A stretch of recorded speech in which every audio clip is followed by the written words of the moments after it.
wabarakatuh. Selamat datang di Pokari, Podcast Ikasari, Our Voice, Our Inspiration. Dalam konten Biar Seru, Bincang Asik Bareng Guru. Hai sahabat Ikasari semuanya, perkenalkan saya Iva Ristini Putri. Di sini saya akan menemani kalian semua dalam beberapa menit ke depan. Dan kali ini saya bakal ditemani oleh bintang tamu spesial kita, yaitu seorang guru aktif di SMKF Ikasari Pekanbaru yang menjabat di Waka Kesiswaan, yaitu Ibu Sumetri Elona SPD. Assalamualaikum Bu, apa kabarnya Bu?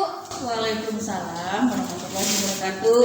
Alhamdulillah sehat walafiat ya. Alhamdulillah. Kesehatannya walaupun ini kondisi pandemi, ya alhamdulillah masih diberi kesehatan. Alhamdulillah. Baik Bu, di sini kita akan membahas seputar SMKF Ikasari Pekanbaru. Ya. Sebelumnya nanti saya akan menjelaskan sedikit sejarah tentang SMKF Ikasari Pekanbaru ini. Iya, silakan.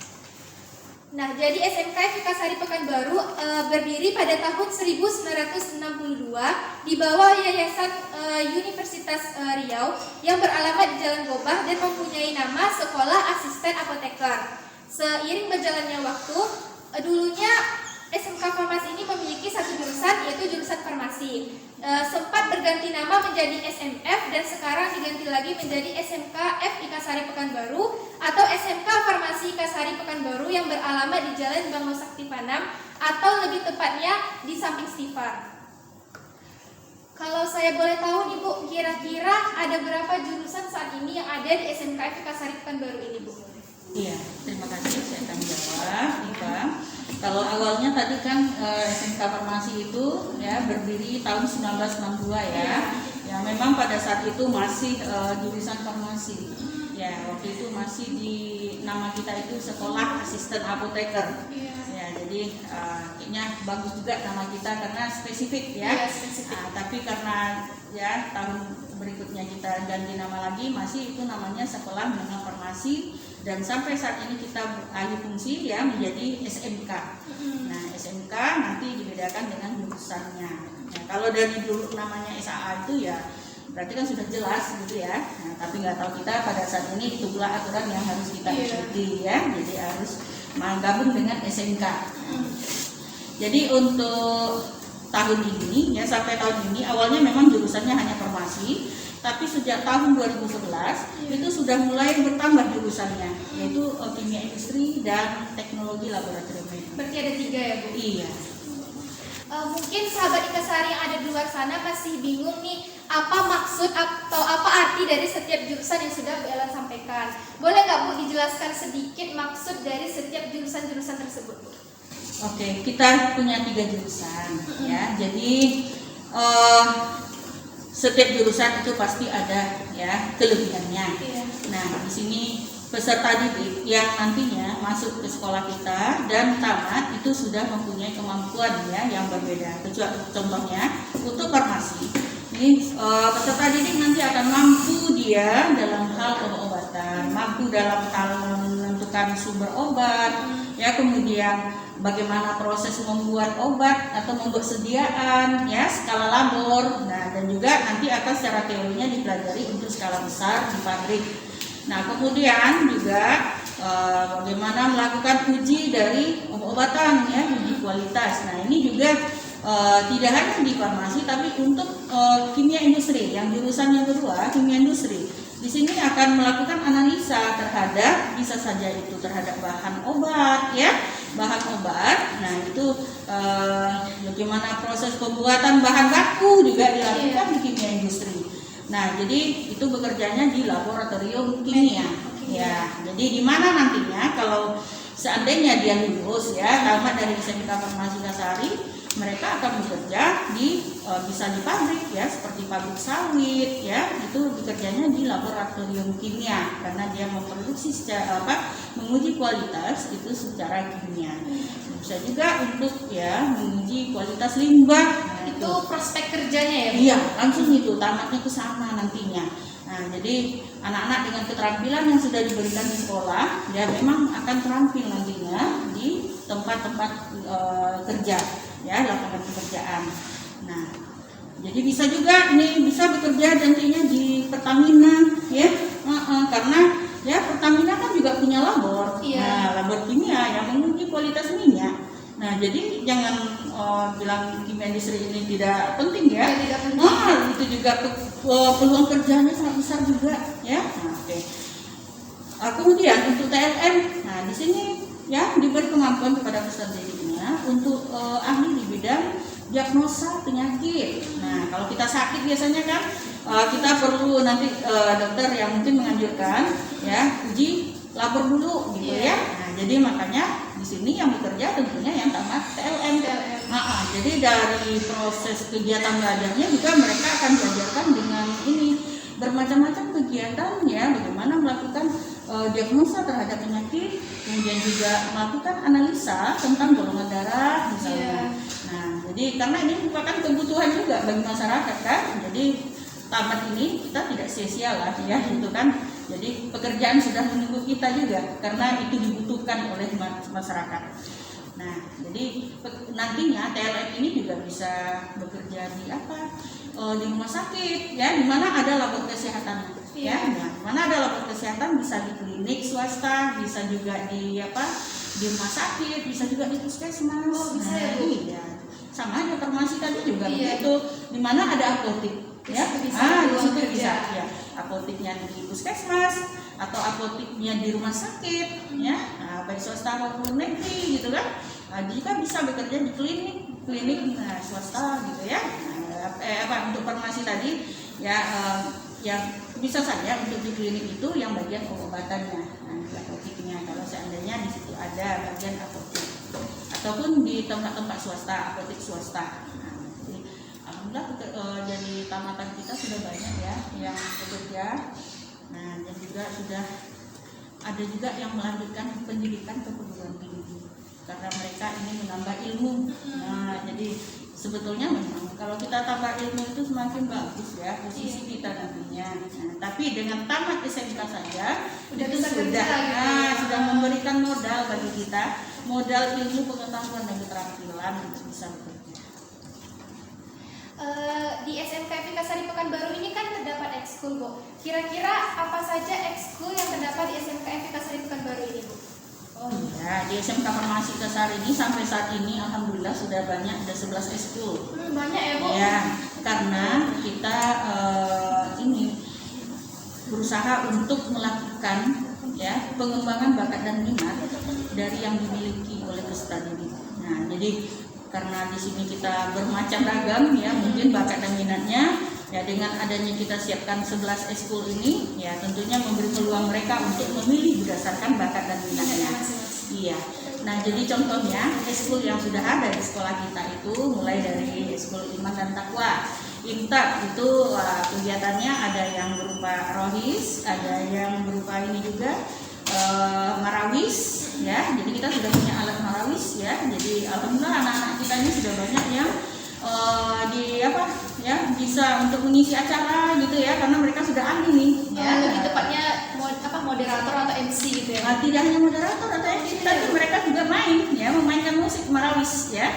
Nah, mengisi-ngisi acara misalnya kan. Nah, jadi sudah banyak itu juga diundang gitu ya untuk ada acara-acara ya di masyarakat juga. Nah, alhamdulillah ini dapat dan itu juga memberikan hasil kepada mereka. Nah, kemudian juga ada seni baca Al-Quran. Nah, jadi karena anak kita nih di peserta didik SMK Farmasi Kasar ini kan juga ada yang punya bakatnya seni, bisa membaca Al-Quran dengan baik, dengan seni ya. Jadi nanti ada bimbingan dari guru yang kita siapkan. Kemudian jurusan untuk jenis ekskul berikutnya itu seperti ada jurnalistik juga. Ya, jurnalistik nih. Ya, jurnalistik ini ya kebetulan kegiatan Prokari ini kan disiapkan oleh jurnalistik atau anggota pers ya, media sentriksnya kan. Nah, ini tentu ada kolaborasi dengan jurnalistik ya. Nah, oke. Jadi inilah salah satu bentuk dari kegiatannya yang bisa kita lihat bersama gitu kan. Di SMK Farmasi Kasar ini ya, kegiatan ekskulnya itu juga alhamdulillah bisa lah untuk kita langsung bisa praktekkan gitu ya, kita publikasi melalui ya kegiatan saat inilah contohnya. Nah, kemudian ada lagi jenis ekskul berikutnya yaitu karya ilmiah remaja ya. Seperti apa tuh karya ilmiah? KIR itu ya contohnya bisa aja melakukan suatu karya ya, membuat suatu karya ilmiah itu kemudian juga melakukan secara analisanya atau secara bisa juga untuk pembuktian, nah gitu ya. Jadi di karya ilmiah remaja, jadi di sini diharapkan bisa muncul karya baru dari peserta didiknya. Nah kemudian ada lagi yang jenis ekskul berikutnya itu PMR, nah ya palang merah remaja. Nah ini anak-anak kita juga banyak bakatnya di sana ya. Ini jumlah pesertanya juga lebih banyak ya yang memilih ekskul ini. Nah ya jadi ada lagi kegiatan pasukan khusus, nah atau nantinya bisa sebagai paskibra. Dan ini juga kita sering melakukan seleksi untuk penerimaan anggota paskibra. Jadi alhamdulillah ya memang sudah ada, kita melalui seleksi yang kita lakukan itu sudah memberikan hasil ya, yang untuk hasil seleksi yang terakhir itu ya dimana peserta didik kita sudah banyak dapat pengalaman untuk mengikuti seleksinya. Kemudian ada English Club ya, English Club, KWU ya, kewirausahaan. Nah kemudian ada juga kegiatan seni budaya. Nah seni budaya ya, di situ ada tari, vokal ya, paduan suara gitu ya. Nah, kemudian juga alat musik ya, memainkan alat musik ya. Kita di sekolah sudah punya alat band ya, kemudian juga udah ada keyboard. Oh iya. Nah karena alhamdulillah pada tahun ini ya, tahun 2020 ya, sekolah kita mendapatkan ya bantuan fasilitasi untuk pengembangan bakat dan minat dari pemerintah, dari Kemendikbud. Nah jadi di sini ya kita sudah menambah ya peralatan untuk ekskul. Ya, memang itu harus kita manfaatkan ya sebaik-baiknya. Nah, kemudian tidak hanya di bagian seni budaya aja, ya bantuan itu juga ada di Intak juga ya. Nah, kemudian di olahraga, peralatan olahraga, ya peralatan jurnalistik juga. Nah, jadi banyak itu ya jenis bantuan yang sudah kami terima kemarin. Ya ini tujuannya adalah untuk peserta didik kita, bagaimana biar bisa melakukan pengembangan bakat dan minat. Nah ya itu mungkin yang bisa dijelaskan tentang jenis ekskul ya. Dan pramuka ada juga untuk pramuka wajib. Nah itu seluruhnya mengikuti kegiatan pramuka. Kenapa? Ini dituntut dalam akademik juga, harus melaksanakan kegiatan kepramukaan. Jadi kita juga mengadakan kegiatan pramuka. Nah, Ibu di sini kan menjabat sebagai wakil kesiswaan ya, Bu. Kira-kira program kesiswaan apa saja tuh, Bu, yang sudah dilaksanakan ataupun yang sudah dirancang untuk kedepannya, Bu? Oke, ya, kalau program kesiswaan dari beberapa yang dijelaskan tadi itu sudah ada juga ya, itu termasuk program kesiswaan. Contohnya ekstrakurikuler tadi. Nah, pelaksanaan ekstrakurikuler itu merupakan program kesiswaan. Jadi itu ya alhamdulillah dapat terlaksana dengan baik di sekolah kita. Jadi kita sudah melakukan seleksi pesertanya dan juga sudah menyiapkan peralatan-peralatan yang dibutuhkan untuk kegiatan ekskulnya. Ya ini juga sebatas kemampuan sekolah. Jadi kita tidak lebih dari itu kita menyediakan jenis ekskulnya karena keterbatasan juga dari pihak sekolah ya untuk menyiapkan peralatan. Nah, oke. Program berikutnya ini penerimaan peserta didik baru ya, PPDB. Nah, tahun ini kita sudah mulai PPDB sejak tanggal 9 November 2020. Dan ditutupnya nanti berapa tuh? Itu tutupnya nanti itu kira-kira di bulan ya sampai ya kota kita terpenuhi lah. Ya, bisa saja nanti sampai Juni ya. Walaupun kita punya target April. Nah, jadi kalau masih ada peminat ya, masih memenuhi kota dari yang kita harapkan, nah, tetap kita melakukan penerimaan ya peserta didik baru. Nah untuk penerimaan peserta didik baru ini ya baik yang dari calon peserta didiknya dari luar kota maupun dalam kota itu persyaratannya sama aja ya, tidak ada bedanya.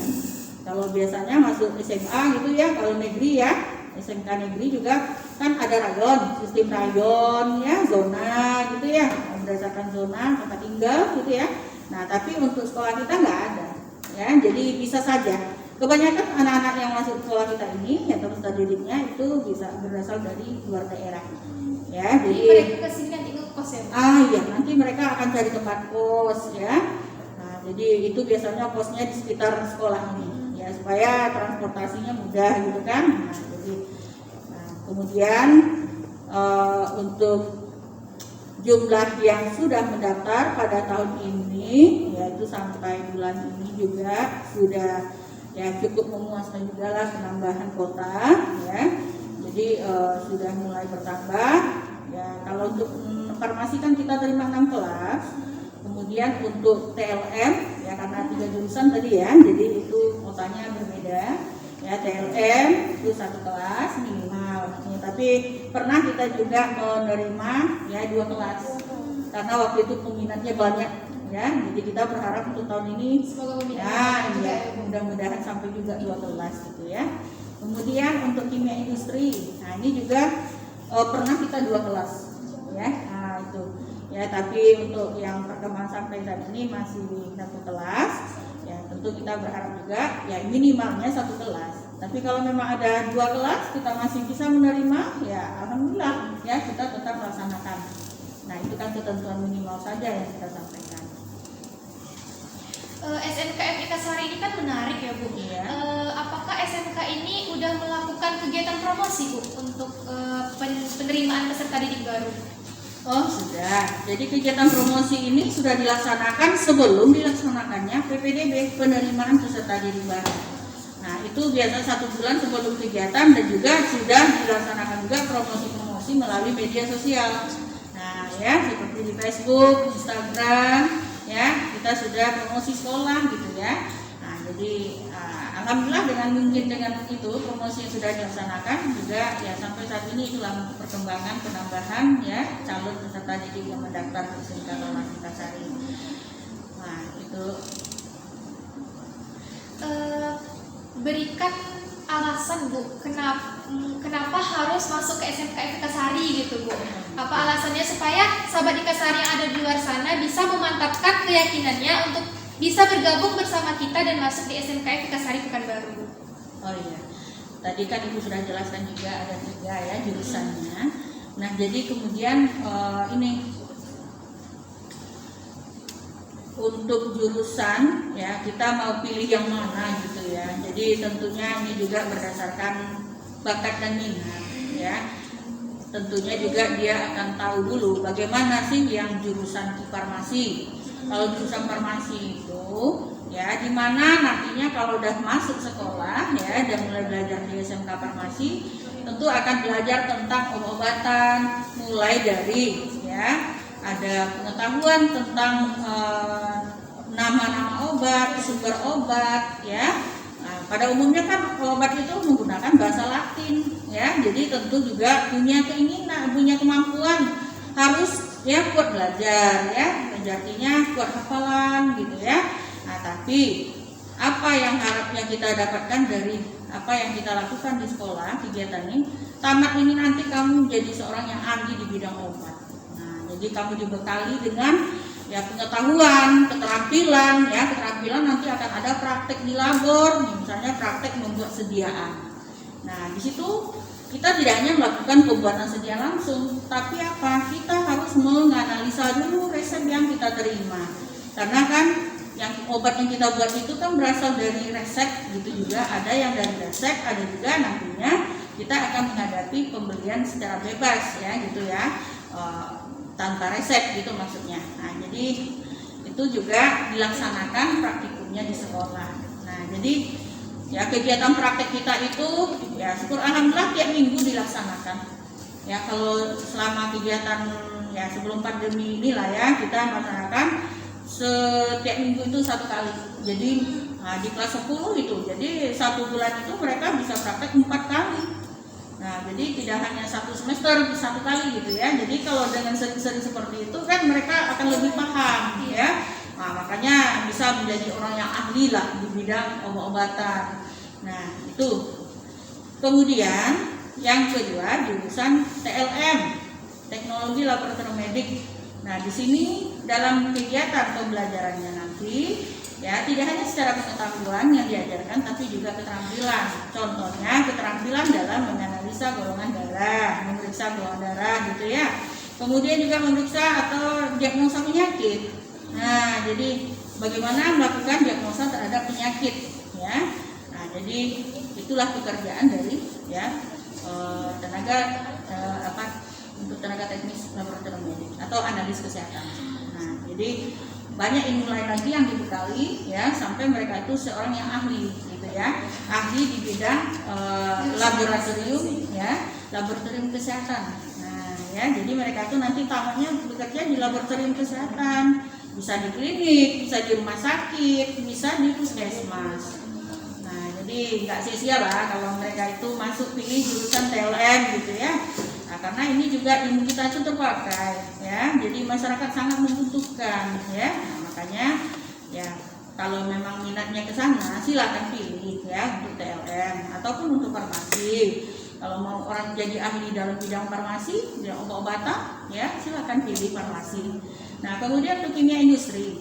Kalau di kimia industri itu nanti kalau mereka sudah masuk di sekolah kita ini, mereka akan diajarkan ya baik pengetahuan maupun keterampilan bagaimana melakukan pemeriksaan terhadap ya pengujian secara kimia ya. Jadi ini adalah pengujian secara kimia ya, dilakukan di labor ya untuk menguji ya, bisa saja yang diuji itu ya bahan sumber obat yang akan digunakan misalnya, ataupun bisa melakukan analisa terhadap limbah. Nah, jadi ya di mana kan di daerah-daerah kita ini banyak kan limbah pabrik ya kan.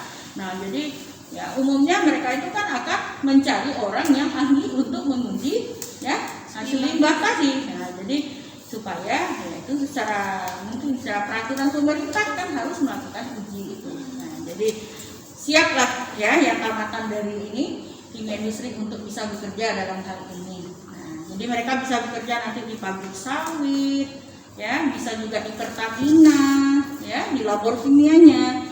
Nah, kemudian juga bisa bekerja di PU, ya atau di kantor PU ya, atau juga bisa bekerja di kantor KLH. Nah, lingkungan hidup, iya, ya jadi.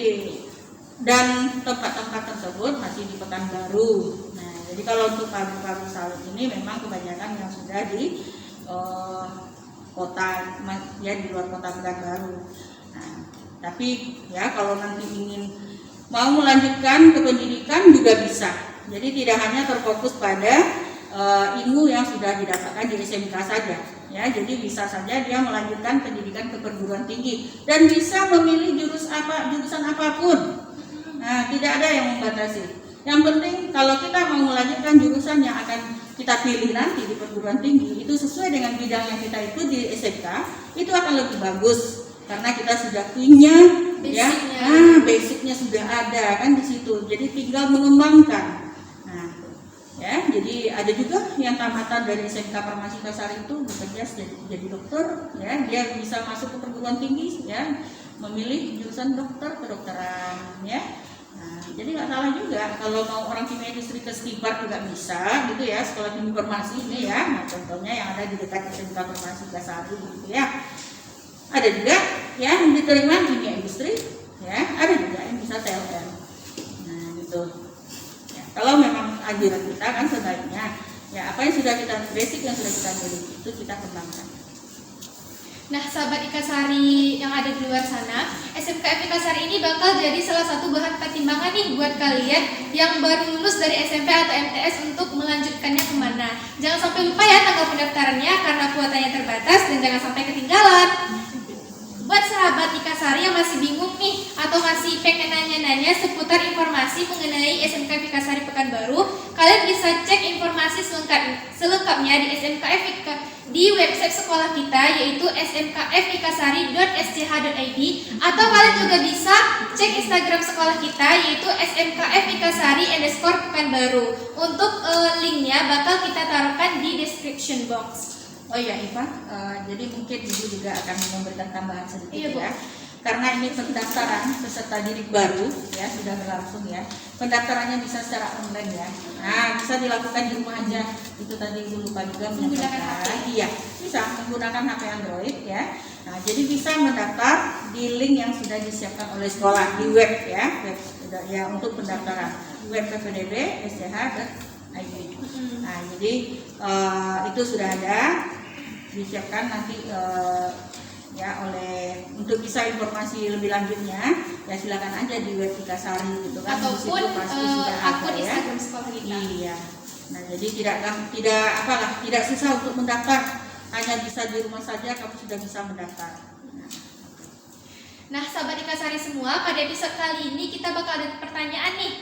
Jangan lupa dicatat ya untuk pertanyaannya. Yang pertama yaitu SMK Farmasi ini berdiri pada tahun berapa?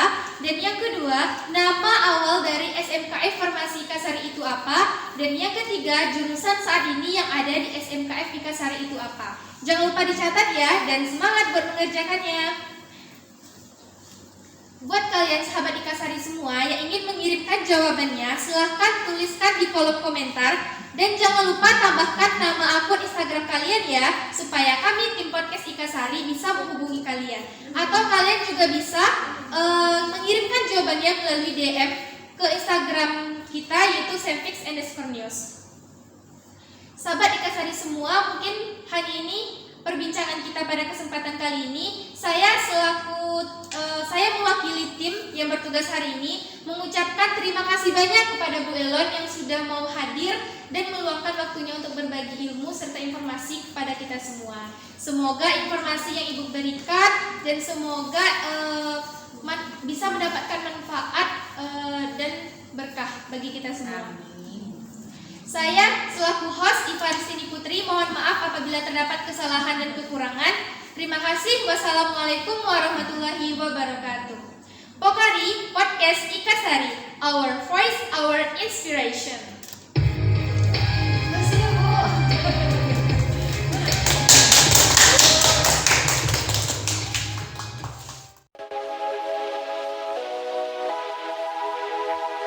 Bu.